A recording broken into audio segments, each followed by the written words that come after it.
life's highs and lows, guiding us forward with love and care. Boomers on the couch, always there. Hey everyone, welcome back to the second episode of Boomers on the Couch. I'm Kelsey, I'm your host, and this is my co-host Suzanne, licensed health insurance agent and resident boomer-in-chief. Hi everybody, welcome back, and we're especially excited to have our guest today. That's right. Today we're chatting with one of our wonderful clients who enrolled in Medicare recently.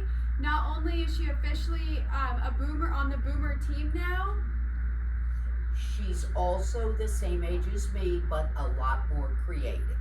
but what makes this episode extra special is that our guest is also an incredibly talented potter, and she's brought a few of her beautiful pieces to share with us today. She's also going to give a little love to the Pasco Fine Arts Council, where she creates and teaches. So whether you're here for Medicare tips, local creativity, or just to hang out with some cool boomers here, pull up a seat and enjoy the conversation. Let's welcome Janet to the couch. Hi everyone.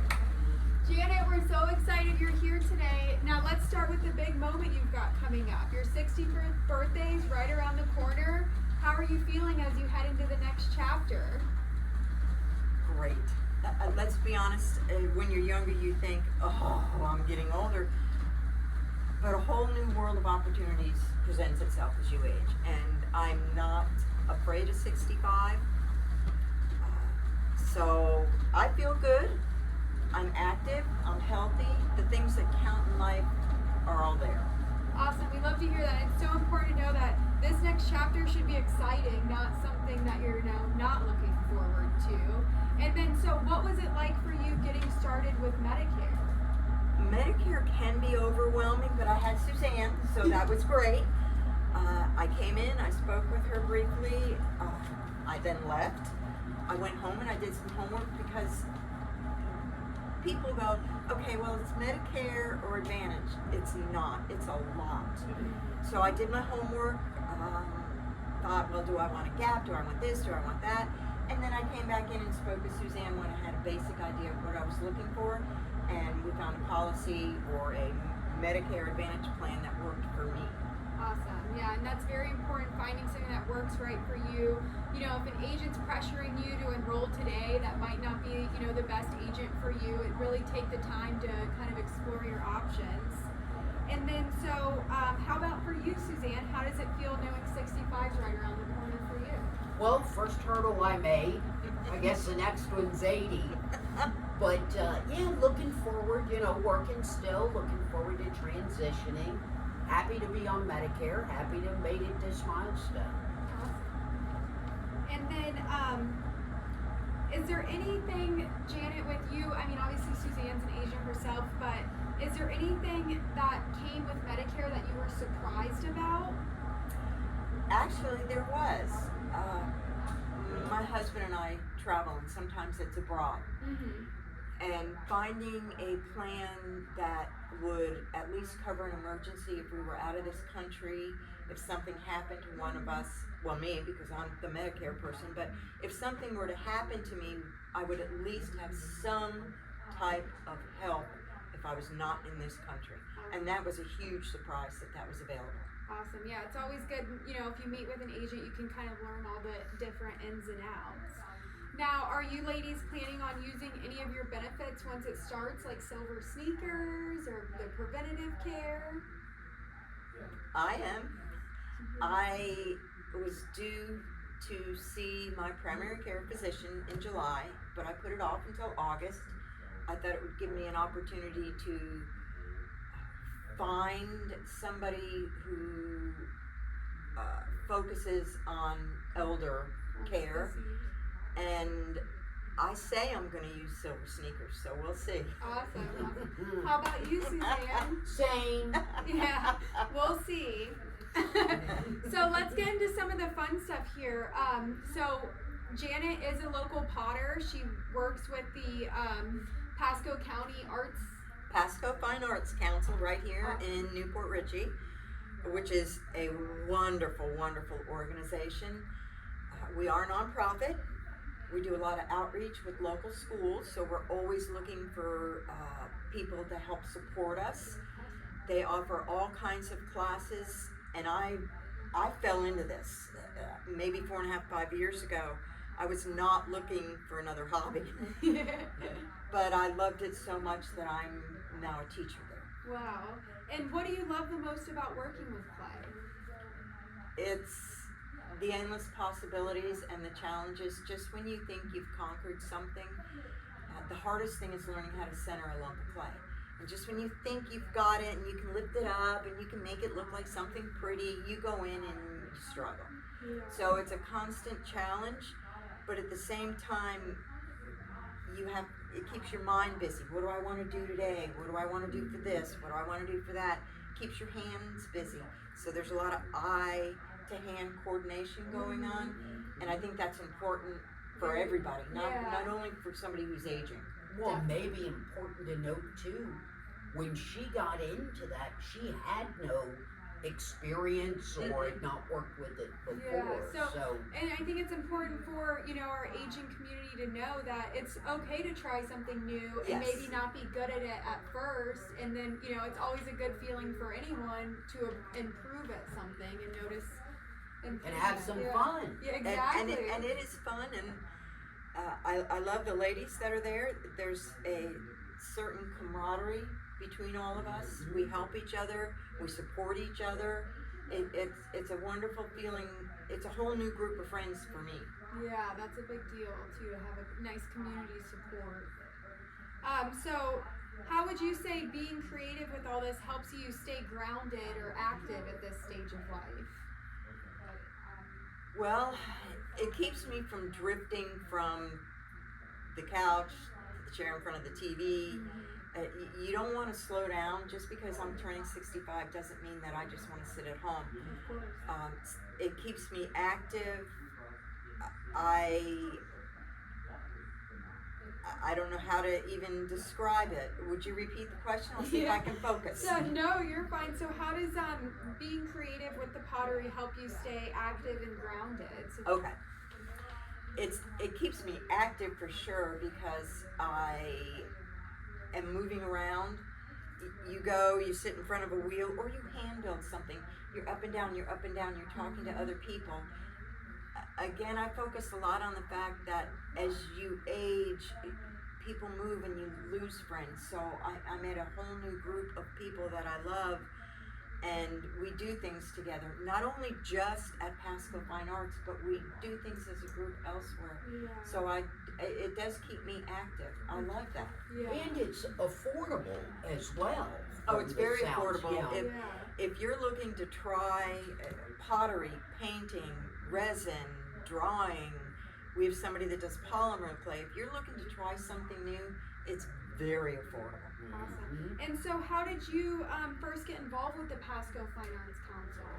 One of my neighbors who is an oil painter, she wanted to try out a wheel class, and she said, "Do you want to go?"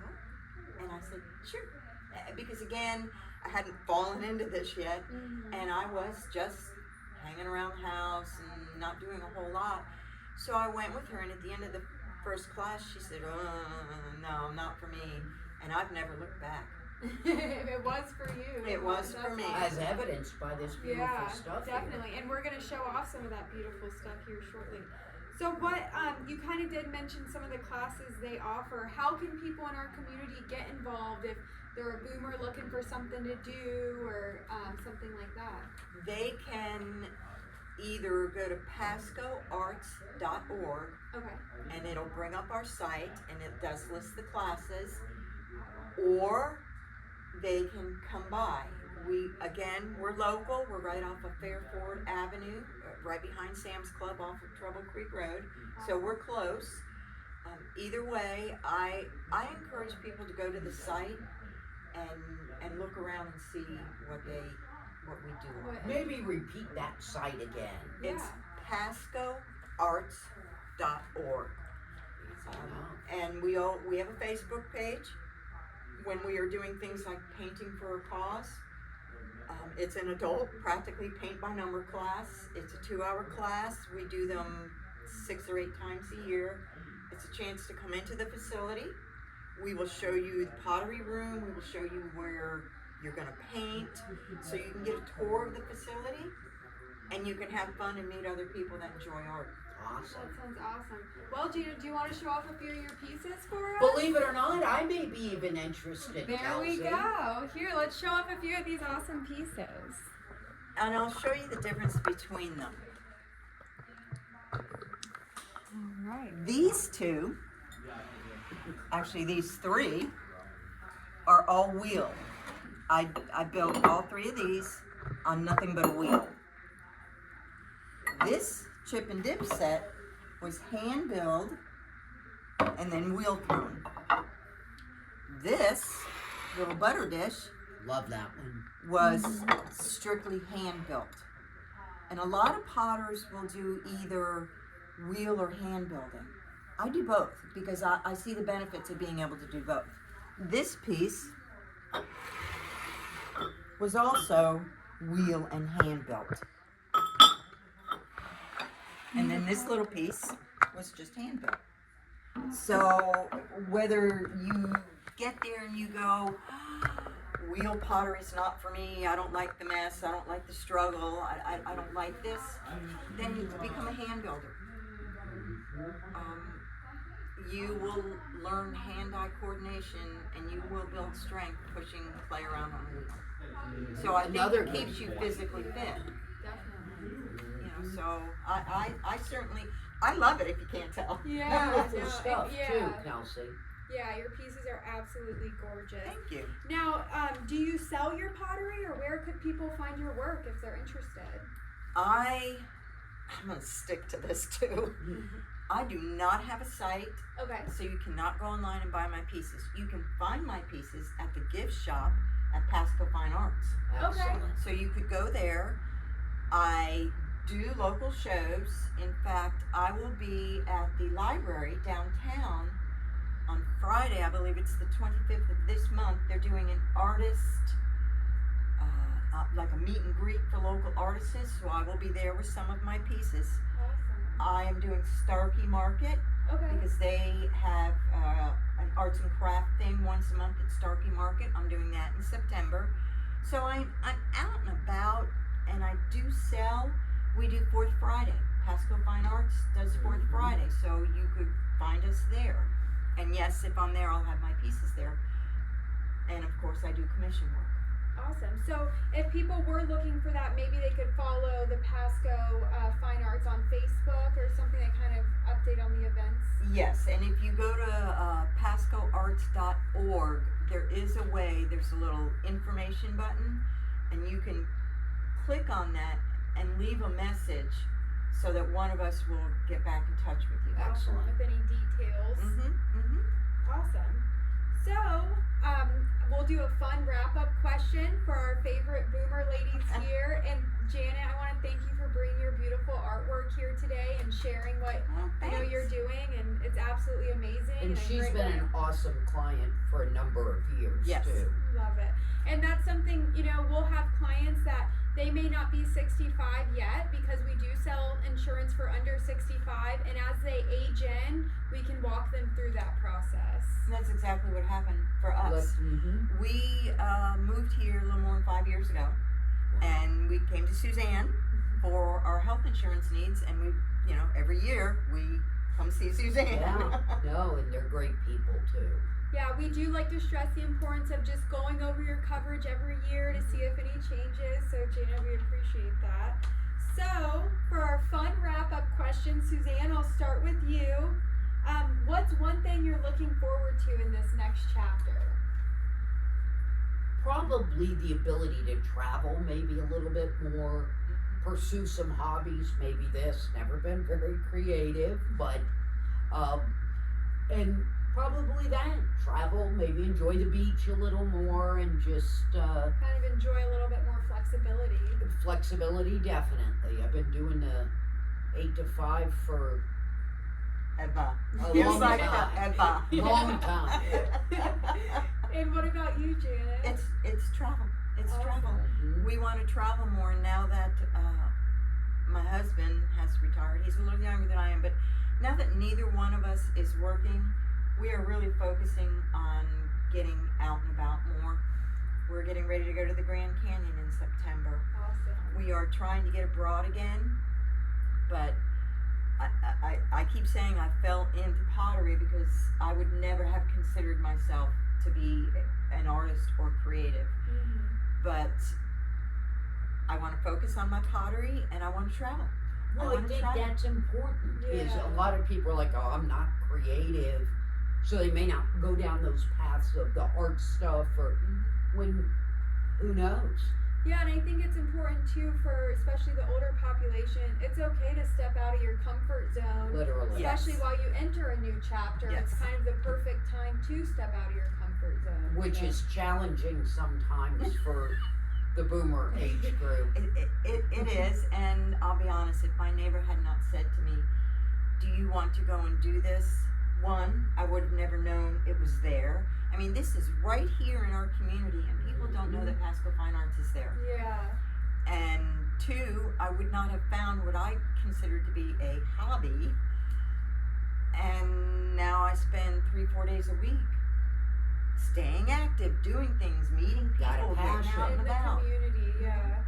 That's absolutely awesome, ladies. And I always get so excited when we're talking to clients and they get to tell me kind of, hey, I'm looking to travel, or I'm going to, stay with my granddaughter. It's always fun to kind of, see everyone's next chapter and what they have plans. Well, ladies, I think that's going to wrap up our second episode of Boomers on the Couch. Thank you so much for joining us, Janet and Suzanne. And we'll see you all next time. Boomers on the couch where the wisdom flows from the vinyl sound of life's highs and lows, guiding us forward with love and care. Boomers on the couch all